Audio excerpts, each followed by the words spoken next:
In 1968, at the Olympics in Mexico City, this happened.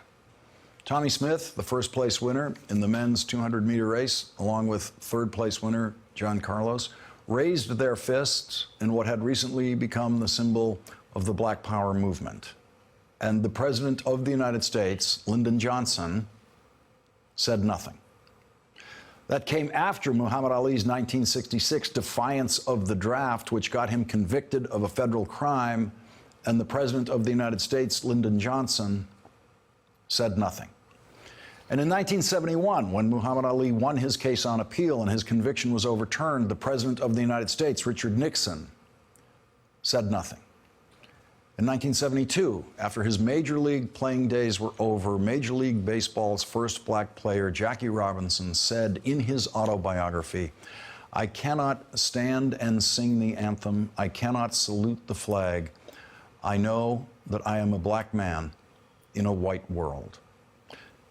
Bill Moyers is a Peabody Award-winning journalist. He served as the White House press secretary in the Johnson administration from 1965 to 1967, and we have the honor of Bill Moyers joining us now. Good to be with you. Bill, thank you very much. Thank you for being here. And so take us back to this. You were in the White House when Muhammad Ali defied the draft. The Vietnam was obviously the biggest issue in the country at the time in terms of the tensions of the country, which was just almost coming out of, but not quite coming out of, the tensions of the civil rights movement, which was still very active.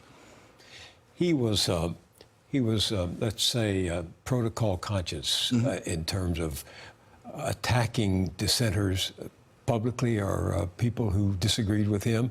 Privately, he often said very harsh things about them, particularly as the war in Vietnam escalated and as it then became a quagmire. He thought there were communists on the left. He said privately, I don't know if he really thought it, but he would say privately on many telephone tapes that, well, there are communists out there stirring up trouble. They don't want us to win in Vietnam. So he would say that, but rarely, only rarely did his public hostility become public. Last night on Ken Burns and Lynn Novick's fifth episode, a sixth episode of the Vietnam series, he's quoted on the tape as being very harsh about protesters outside the White House and draft dodgers. And that was one of the rare times that he said it in a way that more than a few people in the room could hear it. And this is a president who had two sons-in-law, serving in Vietnam. I think their presence there is what finally triggered his deep resignation to the fact that he had to get out. Yeah. Yeah, so that actual part of his move, which was really executed in 1968, where he really started moving, Johnson started moving toward trying to get peace talks, was a matter of what he was hearing from his sons-in-law? Well, I don't know if it was what he was hearing, but it was I wasn't there, by the way, in 68. I left in 65. But he and Lucy, his youngest daughter, after the boys went to Vietnam, they would go to midnight mass in the local Catholic church. She was a Catholic, and they would feel and sense the danger. When that danger is brought that close, I mean, it always affects any president to lose young men in war. But when it's your own, as it was with Teddy Roosevelt and one of the Franklin Roosevelt's boys, the war is suddenly made very personal. And we have no record of anyone in the Trump family ever serving in one of our wars. And this is a president who talks about that these soldiers have given their lives for the flag. These soldiers, it's for our fallen soldiers that we are standing and behaving as we do during the national anthem. Well, some presidents feel more deeply than others do, and some presidents build a kind of guard between them and the consequences of their decisions. Johnson tried that, but he could not do it. He did not like war. He did not like going to war, but after he went to war, he pursued it with a passion, but he never was unconscious of the fact that people were suffering. I don't say that out of loyalty to him. I just saw him. I just knew it was wearing on his spirit that he was doing what he didn't want to do, but did it anyway, fighting this war and fighting it with young men whom he drafted. We had drafted about 2.2, maybe 2.5 million young men during that period, and only 25% of them wound up in combat. But he was aware that, as he said, when he escalated the war in July of 1965, he kind of spoke to mothers about the need for their sacrifice. It was that kind of rationalization that tore at him.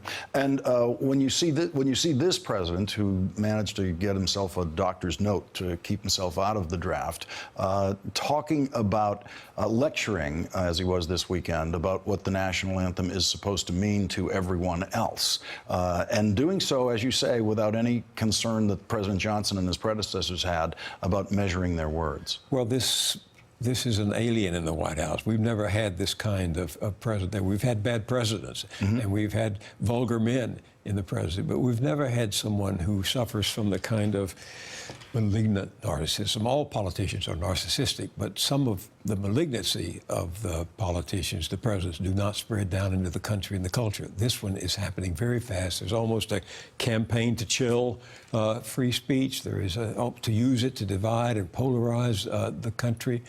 He's turned the Oval Office, I'm sorry to say, into a mosh pit of bodily and verbally rhetorical conflict. He is a very angry man.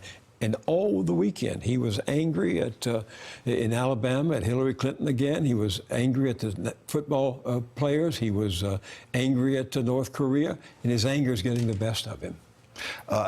And just quickly before we go, Lyndon Johnson or any previous president, I imagine their reaction to hearing this president of the United States just call this dangerous dictator in North Korea Rocket Man.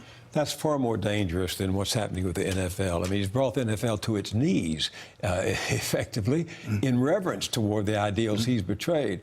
But the issue with Korea is the deadliest issue we've faced in a long time. Bill Moyers, thank you very much for joining us again. It's a real honor to have you. Thank you, Bill. Hey there, I'm Chris Hayes from MSNBC. Thanks for watching MSNBC on YouTube. If you want to keep up to date with the videos we're putting out, you can click subscribe just below me, or click over on this list to see lots of other great videos.